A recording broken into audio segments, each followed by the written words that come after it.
Moi, c'est Natacha. J'aime voyager sur tous les continents. Bonjour, nouvelle journée qui commence ici à Mexico City. Je suis à Athènes en Grèce. Les derniers événements m'ont ramenée en France.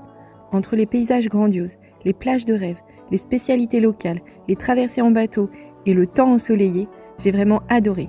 Voici le récit de ces aventures. Bonjour et bienvenue dans ce nouveau vlog. Ce vlog n'est pas comme les autres. L'objectif de ma chaîne est de vous donner envie de voyager et surtout de vous donner l'impulsion pour le faire. Alors je me concentre sur les bons moments, sur ce qui marche. Aujourd'hui, je vais vous montrer la réalité. Il y a des jours où rien ne va.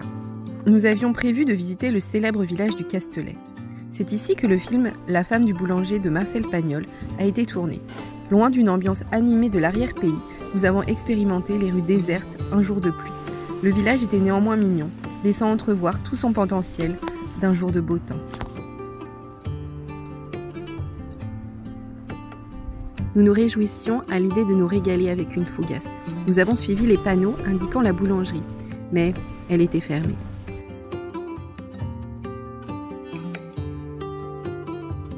Le village du Castellet est perché à 300 mètres de hauteur et offre un point de vue dégagé sur les terres environnantes. Bon, là, les nuages obstruaient un petit peu la vue. La pluie reprenant de plus belle, nous avons pris la route en direction du circuit Paul Ricard. Ce circuit accueille le Grand Prix de France de Formule 1 depuis 2018. En arrivant, nous avons trouvé porte close. Et pour cause, nous étions le jour de fermeture hebdomadaire. La région est le premier producteur mondial de vin rosé. Notre objectif était alors de visiter un domaine afin de rencontrer des producteurs.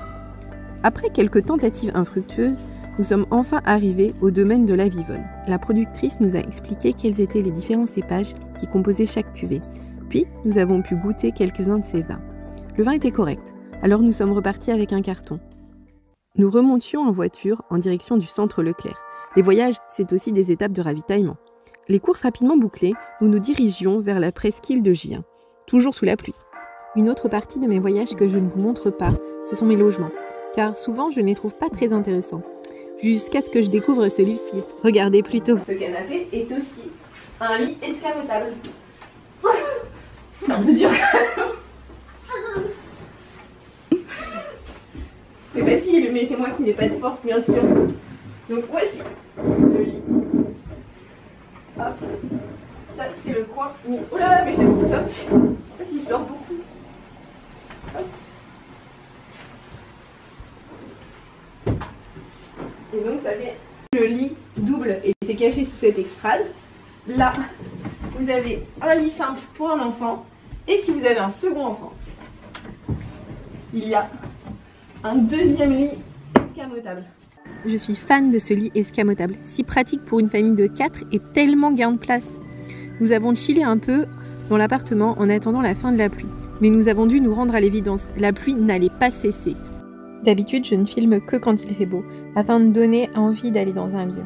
Mais je vais être honnête avec vous, parfois il pleut, parfois il fait pas beau, et pourtant ça vaut quand même le coup de mettre son caouet et de sortir dehors. Nous nous sommes baladés sous une pluie battante, au milieu des bateaux solidement amarrés. Puis nous sommes allés voir la mer, avant de rentrer à l'appartement se mettre au sec.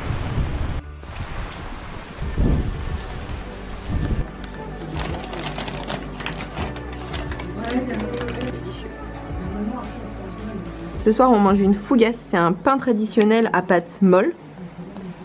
Et en fait, la mie est moelleuse. Et là, c'est au lardon, mais il y en a aussi aux olives, aux oignons ou aux anchois. Et ensuite, il y a plein de parfums, mais là, c'est plus traditionnel. Et c'est assez gros. Et le pain entier coûte 4,20 €.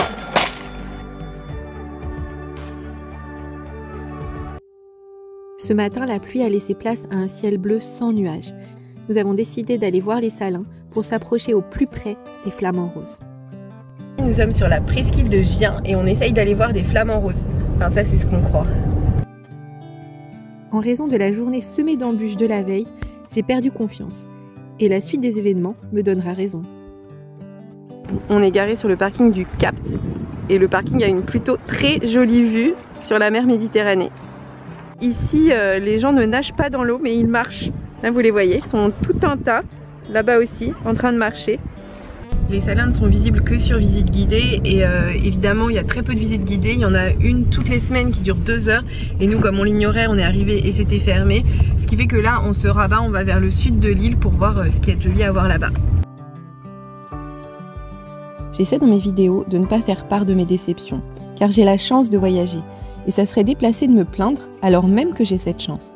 Néanmoins, quand il m'arrive de passer à rien, de réaliser un de mes rêves, je ressens quelques minutes de déception. On peut voir de la route les salins qu'on pourra jamais voir de près. Voilà, ils sont là. Aujourd'hui on va pas voir les salins malheureusement, mais par contre on va voir le bout de la presqu'île de Gien en marchant un petit peu sur le sentier du littoral. Voici le sentier du littoral. Sur la carte il propose plusieurs parcours en fonction du temps et nous on va faire le bleu clair. Ça veut dire qu'on va faire ça, ça, hop, on va aller là. Et ensuite on va remonter jusqu'ici et ça doit nous prendre 2 heures. Ça va prendre bien plus longtemps que ça probablement, mais...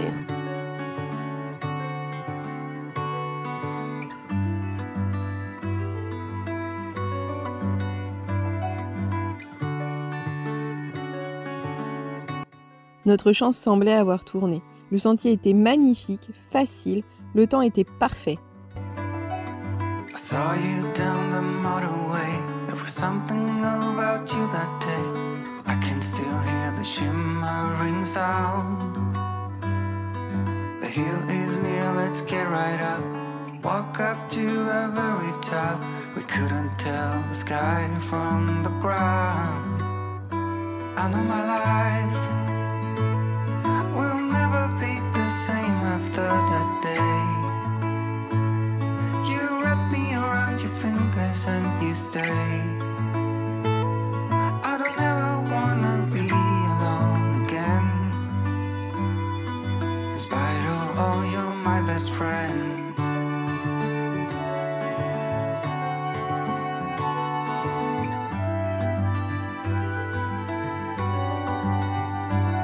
Il y a tellement des risques d'incendie qu'il y a des panneaux qui disent qu'il faut chaque jour se renseigner pour savoir si le lendemain c'est classé en haut risque d'incendie. Alors le sentier du littoral porte bien son nom parce que le sentier est là et le littoral est là. Tandis que nous profitions de chaque instant de cette promenade extraordinaire au bord de la mer, notre chance allait tourner. Mais ça, nous l'ignorions encore.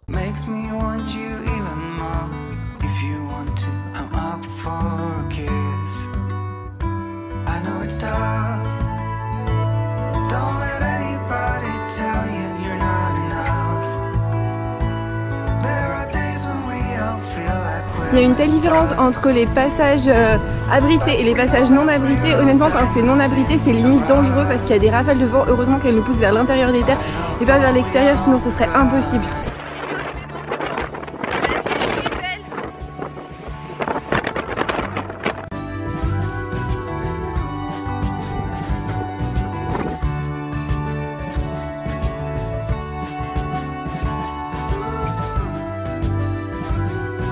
En train de marcher, c'est normal, on fait une rando et mon pied s'est pris dans une branche d'arbre, ce qui fait que je suis tombée et comme elles sont méchantes les racines.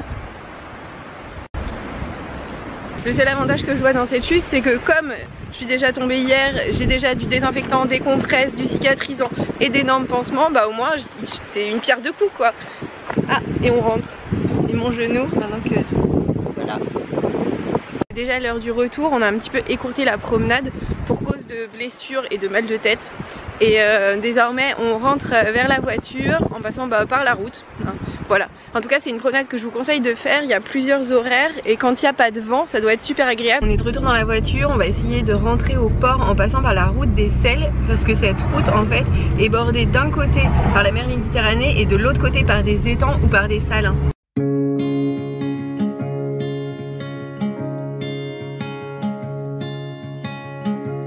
I was lost in a city dream and I was at home again beside the stream.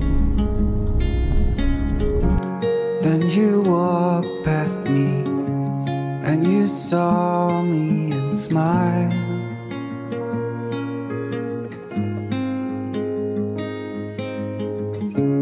I will never. Le long de la route des Sels, il y a une plage qui est une des meilleures du monde pour faire du kitesurf parce qu'en fait les vents soufflent toute l'année de façon parfaitement perpendiculaire à la côte et surtout ils ramènent toujours vers la côte. nous sommes remontés en voiture pour rejoindre notre Airbnb. Nous avions perdu tout espoir d'apercevoir des flamants roses. Et c'est alors que... Bon alors ici, vous pouvez voir des flamants roses. C'est-à-dire qu'ils sont vraiment très loin, mais ils sont beaucoup. Mais on peut pas s'approcher davantage.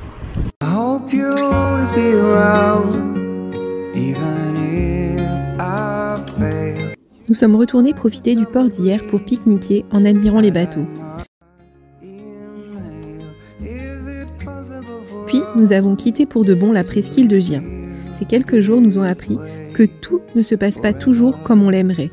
Et pourtant, si on s'accroche, quelque chose de bon peut survenir. La pluie peut s'arrêter, ou un groupe de flamants roses peut apparaître. Cette vidéo est déjà terminée. J'espère qu'elle vous a plu et que vous serez au rendez-vous samedi prochain. N'oubliez pas de vous abonner et on se voit la semaine prochaine.